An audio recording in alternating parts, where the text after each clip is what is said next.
Hi, I'm Dave Monty and welcome to my video series, Everything Villages. Today we're going to talk about how to speed up your round of golf, so stay tuned.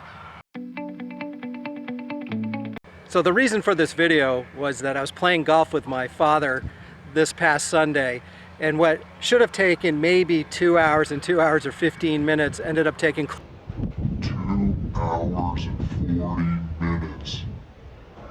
So I just want to go through some of those fundamental things that you can do in order to speed up play. Now the beautiful thing about golf is that you could take a pro who's playing with a complete beginner, and because of the handicap system, you can compete against one another.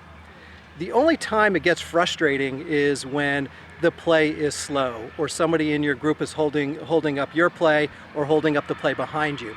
So let's talk about some of the things that you can do to speed that play up. Mainly, there's two types of categories. One of them is be ready to play, and the other one is minimize your time looking for lost balls. But what we're going to do is we're going to work from the tee box to the green and what you can do at each stage of your round of golf.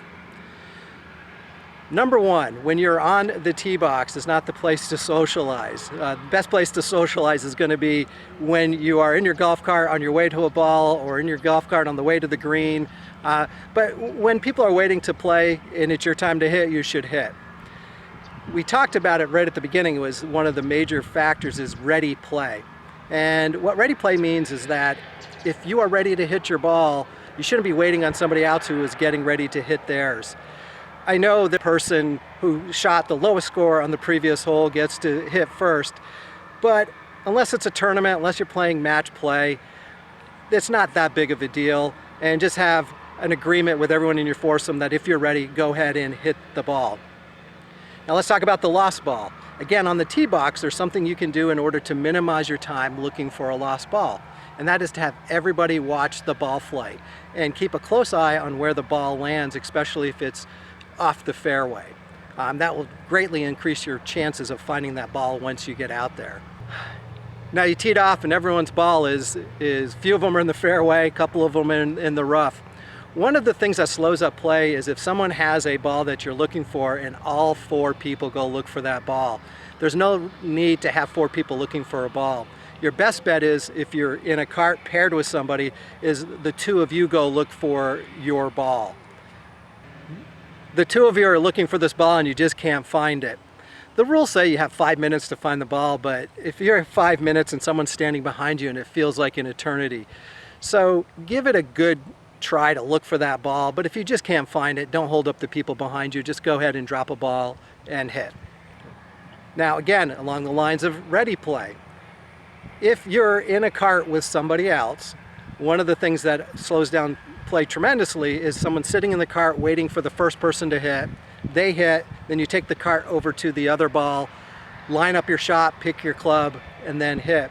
Really what you should do is one of the people in the party either gets dropped off at their ball with the clubs that they need, or they can walk over to the ball with a couple of clubs just to make sure that they have the right club to hit their shot. Okay, so again, it's all about ready golf, being ready to hit when the person before you hits. So now as you're approaching the green, inevitably there's going to be a couple of people who are off the green, and they're going to be bringing multiple clubs with them, their putter, maybe a couple of clubs because they're not sure which one they want to hit.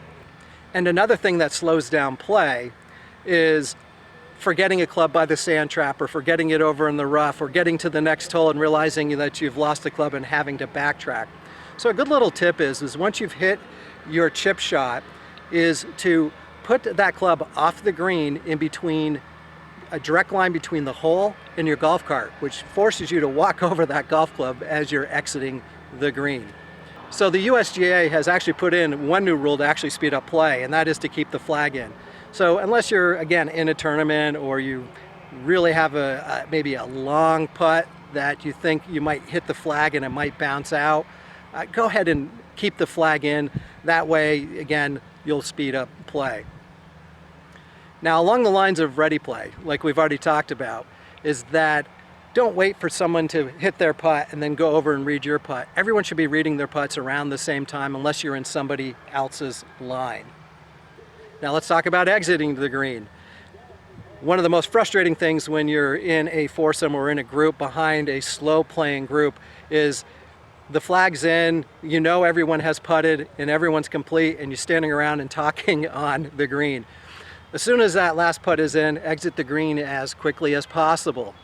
One of the things that we see people do when they're playing a little bit slower is they'll get into their carts after they put their clubs away and sit there, mark their scorecard. What did you get? What did you get? What did you get? And that can wait until you get to the next tee.